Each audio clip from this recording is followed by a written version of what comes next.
Começa agora Revidecast, o podcast da Revide.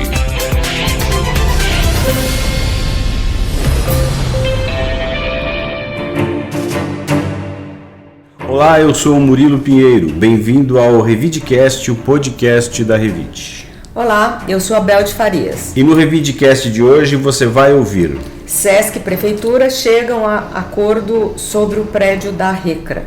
Morre o radialista Romildo Bazan, o sabido. Tarifaço sobre parte de exportações brasileiras entra em vigor. Ribeirão Preto ganha a editora de livros com selo próprio. Revide.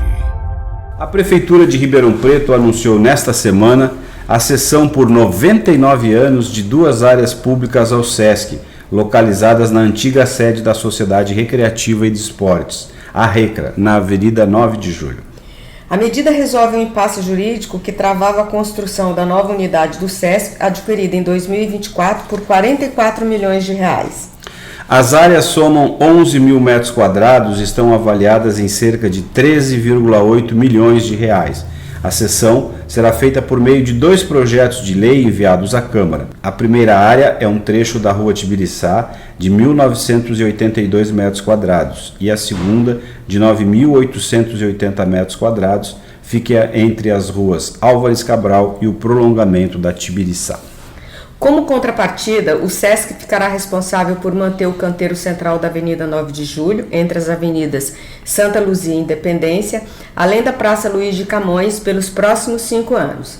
Também promoverá eventos culturais, esportivos e sociais gratuitos aos domingos, com o fechamento da avenida ao tráfego de veículos, transformando o espaço em área de lazer para a população. Bom, Murilo, eu achei excelente, acho que é muito bom, primeiro porque o Sesc vai dar uma cara nova para 9 de julho, vai dar vida, né? Vai fazer uma ocupação. Isso, assim, eu acho que é uma coisa que não tem preço, né? Então, eu acho que é uma rua também que não levava a lugar nenhum, que estava lá já dentro da Recra. Eu acho que quanto mais rápido o Sesc começar a fazer esse trabalho, melhor para a cidade. O Sesc também, que estava ali embaixo num espaço apertado, perto da Francisco Junqueira, vai ter agora um espaço bem maior, né, para poder fazer as suas atividades. As pessoas questionam, né, essa questão da doação de ruas, isso aconteceu muito no passado, que, né, várias ruas de Ribeirão Preto foram doadas para as mais diversas instituições, a Antártica, por exemplo, inclusive. Mas isso já não ocorre mais em dias de hoje, embora hoje a gente tenha visto aí outro fenômeno na cidade, que são os condomínios, né, que estão fechando algumas ruas aí por alguns bairros.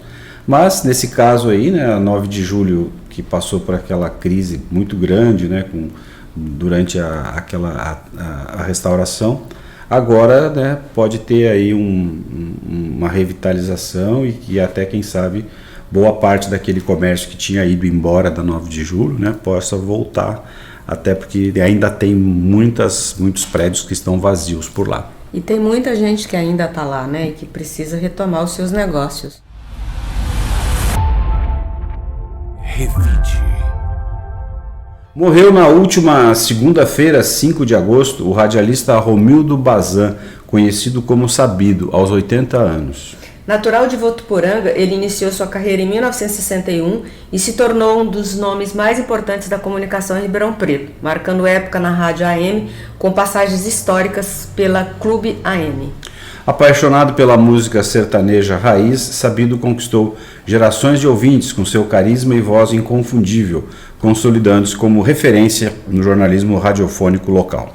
Romildo deixa 10 filhos, 18 netos, 5 bisnetos e um tataraneto. Seu legado seguirá vivo na memória dos fãs do rádio e na história da comunicação ribeirão-pretana. Revide. Entraram em vigor nesta semana as tarifas de 50% sobre parte das exportações brasileiras aos Estados Unidos, atingindo 35,9% das mercadorias destinadas ao país, o que representa cerca de 4% das exportações totais brasileiras. Produtos como café, frutas e carnes foram afetadas. Já combustíveis, minérios, suco de laranja e aeronaves ficaram de fora. A medida parte da política protecionista do presidente dos Estados Unidos, Donald Trump, foi justificada como resposta à perda de competitividade dos Estados Unidos frente à China e, mais recentemente, a decisões que, segundo Trump, prejudicaram as Big Techs americanas e ao julgamento de Jair Bolsonaro, ex-presidente do Brasil. Especialistas veem a ação como retaliação política contra os BRICS, o grupo que reúne os países em desenvolvimento. O presidente Lula afirmou que o Brasil não aceitará ser tratado como uma republiqueta e reforçou o uso de moedas alternativas ao dólar. O governo promete um plano de contingência para apoiar empresas afetadas. Negociações com os Estados Unidos já começaram e o ministro da Fazenda, Fernando Haddad, propôs incluir terras raras e minerais críticos nas tratativas. Bom, esse é um imbróglio que vai longe, né, mas que certamente vai impactar a vida de todos os brasileiros, né, não só quem exporta, né, para os Estados Unidos, quem tem negócio com os Estados Unidos, mas certamente toda a cadeia produtiva do país. Pois é, muitos textos só se fala praticamente sobre isso nos últimos tempos, né, quando a gente acompanha a imprensa, e aí você acaba vendo, né, a repetição dessas análises e tal, mas aí teve um post do próprio presidente Donald Trump que levantou um aspecto que ninguém na mídia havia comentado, né, que estava passando meio desapercebido. Quando deu meia-noite, o presidente Trump efusivamente soltou um post comemorando, dizendo o seguinte: a partir de agora, por conta do valor das taxas, bilhões de dólares estão entrando na economia americana. Ou seja, porque cada pessoa que quiser fazer uma importação tem que depositar lá uma taxa de 15, 20, 30, 50% para os Estados Unidos, né? Então isso realmente, no final das contas, deve ser um dinheiro absurdo que os Estados Unidos vão receber de todo mundo que quiser fazer negócios com o exterior. Mas também hoje eu vi uma declaração de um membro do governo brasileiro dizendo que esse impacto aí, né, é de 20 bilhões de dólares, né, 20 bilhões, que claro é um valor elevado, né, mas que também, embora vai ter algum efeito, também não será o fim do mundo para a economia brasileira. Então ele meio à la Geraldo Alckmin estava explicando que, né, o Brasil não vai acabar, a economia brasileira não vai se terminar por conta desse prejuízo aí, que vai ser um prejuízo inicial grande, mas que provavelmente aí o Brasil deve estreitar seus laços com outros países, principalmente com a China. Revide. Criada a partir da livraria e sebo Degustadora de Livros, a Degustadora Editora lançou a coleção Pingente, dedicada a resgatar contos e novelas curtas marcantes da literatura brasileira, mas pouco lidos pelo público atual. A estreia com a obra Escrava, de 1887, de Maria Firmina dos Reis, considerada a primeira mulher negra a publicar ficção no Brasil.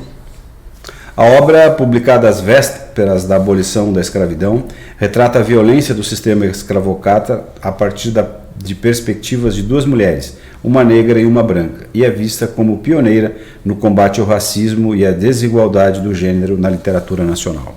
A nova edição, em capa dura e formato pocket, traz apresentação pós-fácil da pesquisadora Elaine Cristina Mota e um anexo com termos racistas ainda presentes na língua portuguesa, sugerindo alternativas. A pré-venda começou nesta sexta-feira, dia 8 de agosto, no site da editora.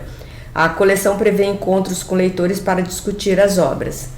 Bom, eu fico super feliz porque a Degustadora de Livros aí, o sebo, né, ele é uma maneira aí da livraria também se reinventar, né? Já teve para fechar várias vezes, né?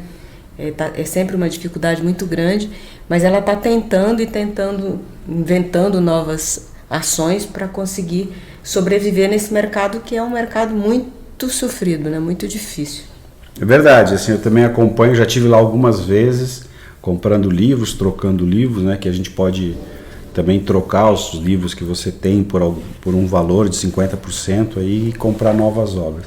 E é realmente, né, um trabalho extremamente importante, né, da degustadora, de manter vivo, de tentar chamar a atenção das pessoas, de incentivar a literatura, de fazer grupos de leitura, né. Nós estamos aí às vésperas também de uma feira do livro que vai começar, enfim. Então essa movimentação literária aí é sempre boa, né? E eleva o nível cultural da cidade. Revide. E agora o Paulo Apolinário vai nos contar os principais destaques da Revide desta semana, que circula na sua versão digital. Olá Murilo, Bel e ouvintes do RevideCast. Na matéria de capa da Revide Digital dessa semana, nós trouxemos um guia da programação da 24ª edição da Feira Internacional do Livro de Ribeirão Preto. Já na entrevista da semana, conversamos com Benedito Fonseca, médico e professor referência nacional em virologia, que explicou como a hesitação vacinal ameaça décadas de conquistas da ciência. Então, para saber mais detalhes sobre estas e outras notícias, acesse o portal Revide e nos siga nas redes sociais. Por hoje ficamos por aqui, agradecemos aos ouvintes que nos acompanham toda semana e desejamos um excelente fim de semana para todos. Um bom fim de semana para todos e obrigado por nos acompanhar. Até a semana que vem. RevideCast tem a locução e trilha de Rodrigo Leone, edição e roteiro de Paulo Apolinário e está disponível nas plataformas de áudio Spotify, YouTube e SoundCloud.